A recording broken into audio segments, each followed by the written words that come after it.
So after stacking 295 really beautifully, the UFC has then decided to send us crashing right back down to earth with this comparative bag of doggy feces. Too much of a good thing is bad for you, I guess. To make matters worse, it's also taking place at the Apex in front of about 20 Donnies. To be fair, it's not a horrible card on paper compared to some of the other dishes served up this year. I am going to try and set myself a challenge for this video to not use any profanity, just as a little experiment. Wish me luck, I'm going to need it. Alright, kicking us off is a flyweight fight. Excellent, I did say we need more of those.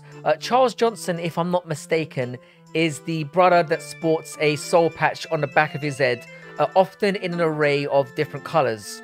Alright, flyweights are always a tough prospect picks-wise, because generally they're all very skilled with little prospects for vicious KOs. It's like when children throw heat and, well, nothing happens. Officially for that reason, I believe this fight's going to go over 2.5. But if you prefer going for money lines, Johnsson is the better striker, slightly, whereas Estevam is relentless with wrestling and ground game pressure. Estevam does throw more volume, and with the better offensive wrestling, I think is the better shout. Take the over though, they are both very hard to finish. Alright, next up we've got a lightweight fight between the irrelevant force and the pointless object. What to do, what to do... Motta is the favourite for this one. Now, I'm not really sure I understand why. His best chance is to smash his opponent out quickly, and Ogden, despite looking a little bit like Humpty Dumpty, has only ever lost by decision or been finished by submission. On the other hand, Motta has been piped out in 2 of his last 3, but fortunately for him, Ogden's never won by TKO in his 22 professional fights. You can see my dilemma here. For this one, I feel like you have to play the odds. Ogden does not get smashed out, and he has the ability to wrestle and make this one ugly. So as the big dog, I like him to drag this out to a decision. He's got more ways to win. This is the longest I've been into a video without saying something foul or out of pocket. I can't say I'm enjoying it that much. Yeah, anyway, take that over 2.5. I've got Ogden to edge this just about. This treat of a card keeps serving up another dollop of... I'll let you use your own appropriate adjective. I predict 3 rounds of scissoring. Take the over. We good here? Good. I noticed in this one that Sarigih was originally slated to face Jesse Butler. Pretty sure that guy got annihilated in about 20 seconds by Jim Miller. The last time we saw Sarigih, he was getting laid out by that Indian scrub. What was his name again? Jubilee, who then got outdogged literally by Mike Breeden, who beat him and still managed to get himself thrown out. Really funny stuff. I know MMA math makes no sense, but there's no way I'm picking a guy who beat you and then lost to Mike Breeden. No, no, no, no way. Alexander is more accurate and has the better reach. He's not exactly a natural born killer himself, but he is coming off slapping Steven Peterson around, and he's fine. Lucas would be in danger if Jekka had any kind of sub threat, but he doesn't. Yeah, this one is a little bit of a shot in the dark here because I've only seen Machado fight where he went to a decision on the Contender Series, and I'll be real, I'm surprised he got a contract. But with the UFC heavyweight division being the shallowest, it is what it is. Bottom line, he didn't really impress me. Machado's best path to victory is usually to go for a sub, and Parkin trains with Aspinall in a camp that's really well known for ground prowess. It sounds like a favourable matchup to me. We know the UFC wants British talent to do well. I think Parkin has more of a threat standing, and given that he rolls around with Aspinall on a daily basis, I can't see Machado having greater success there either. Parkin should be a safe banker here. I think he's going to smash him. Yeah, this one was actually a really intriguing matchup that I put a whole 10 minutes of research in that I'm never going to get back. Just before recording this, I heard that Almeida has pulled out and is currently undergoing surgery, and that Duncan's going to be fighting Dennis Chilulin instead. Given that short notice, I'm going to take Duncan to wallop him. Shame we won't get this one, as it was really looking like a potential banger. Yeah, they picked a really bad card not to swear on. I feel like both these gentlemen are prime for abuse here. Anyway, Johnsson is at 6'0", 6'0" at bantamweight, and he's going to have like a 7-inch reach advantage. He got absolutely humiliated by Damon Blackshear. who pretty much toyed with him and then had all the time in the world to set up a twister finish. Now, there's a reason we've only seen 3 of those in UFC history. Chad, on the other hand, by name only, he's pretty soy in nature. Just got beaten up by Hele Alateng, who is pretty average.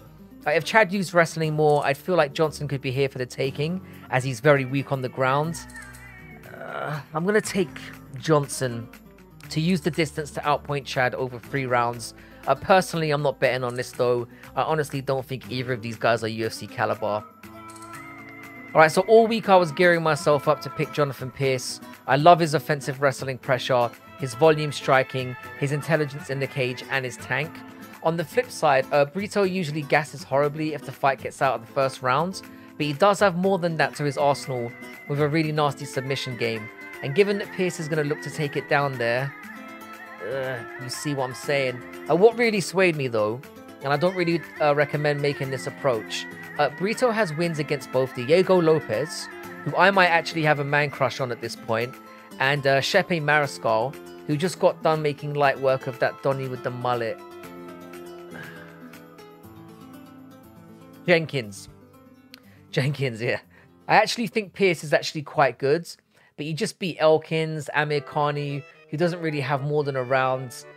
And alright, he beat Rodriguez before that, who's quite decent. I'm just going to take Brito because I think the Lopez and Mariscal wins are impossible to ignore. I've got very low confidence on this one, though. Okay, Uros the Doctor Medic. Ugh. Having a nickname like that is like calling yourself Derek the Policeman Cop. It's not the best example, but you get my point. More time should have been spent here. I'm going to keep this brief. Medic looks sensational against Matthew Semmelsberger, and a really powerful, explosive guy at welterweight. You know I rarely pick wrong, and I picked against Medic last time out and got egg on my face. I thought going up would be tough power-wise for him. Nope. Parsons is basically an unskilled brawler that will try to make it ugly. I think he tries to stand and bang with Medic and gets clocked. Medic also has the ability to take it down if it gets ugly, so I have to side with him. I'm reasonably confident on this one. Yeah, Amanda Ribas is a little bit too jolly for me, and that makes me very uncomfortable. I find that kind of demeanor insufferable. Personally, it would deter me from making an effort to ball her. Alright, that's not relevant, I'm sorry. I think she's going to win this one by decision, beating Pinheiro around like a piñata. Pinheiro is 11-1 and quite hot, but she's trash. Watch all of her UFC wins. They included several robberies on razor-close decisions, and one fight against, I can't actually remember the girl's name, but she was losing and got hit with an illegal upkick and just quit. Ribas has been playing with flyweights, who naturally, of course, hit harder. She has the reach advantage here. I think she's going to pepper Pinheiro up to a fairly dominant decision. Yeah, the UFC are really shameless in how they show favoritism, and this matchup exemplifies this. Peyton Talbott has had no fights in the UFC, and yet somehow he's on the main card, and against someone who on paper appears to have a good record, but is just not very good. There's at least 5 prelim fights on this card that are more worthy of being on the main card than this. I'm not going to gild the lily anymore on this one. The UFC clearly want to push Talbott. Why this is the case is anyone's guess. We better get a highlight reel KO though for this, because I would not implore anyone to bet on this.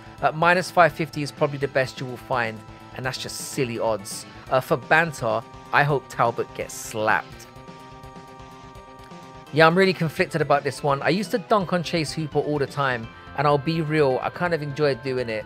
His stand-up looked genuinely crap, and the soy way he would let a leg hug or try to snatch limbs while getting pummeled was difficult to watch at times. He looks 12 years old. However, he moved up to lightweight recently, and his striking looked so much better. He also looked filled out and a little bit more comfortable at this weight class. Now, Leavitt, on the other hand, let's be honest, despite his suspicious behavior, let's just say how it is, his wife is a beard. He looked great in his last fight, getting a vicious KO. I think he got them with knees up the middle. When this was announced, I thought Chase Hooper would be a really good pick, but at minus 230, I don't think I can justify that.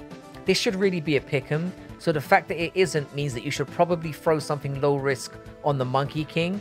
Any man that can take getting piped in his spare time is not to be trifled with. There's no evidence of this, but come on, we know.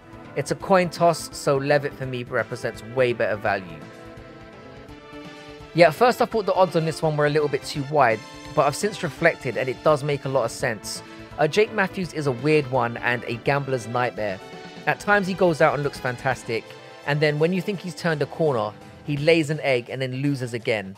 When looking at his record though, a lot of his good wins haven't aged well. Like Flowers gave him a tough scrap and he had like 3 days notice. Fialho went on to lose 4 on the bounce after he lost to Matthews and is now gone from the promotion. Diego Sanchez's decision was equally disgusting. Morales hasn't exactly been starching anyone, but he's extremely durable, and I often forget that this kid is only 24. I think this one goes to a decision with a close first round, and then Morales winning the last 2 with a wider margin. Matthews is pretty good, he's just way too inconsistent. I think Morales is going to grind him out. Yeah, this one is clearly a mistake. Now, do I think that Allen is a better fighter than Paul Craig?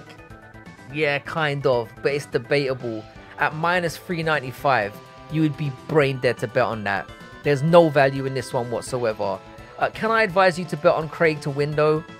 At plus 310, it's honestly worth a cheeky punt if you're inclined for those kind of bets. But given that I'm trying to make people money here, I can't really do that either.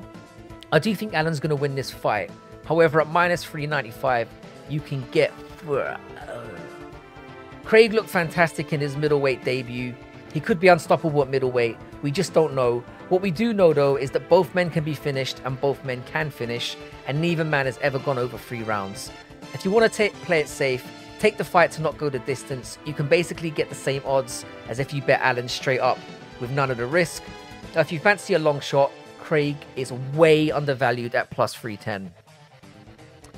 Alright, so the week picks roundup. Here they are. Pretty standard stuff here. Again, the yellows are the one I'm moderately confident about. The greens are the ones I'm very confident about. And the red are the ones I'm the least confident about. I'll put the Allen and Craig one at under 4.5 and under 3.5 if you want to boost a little bit of value. If you want to guarantee, just take the under 4.5. Again, value was hard to find on this one, but I think if you dig pretty hard, you know, it's doable.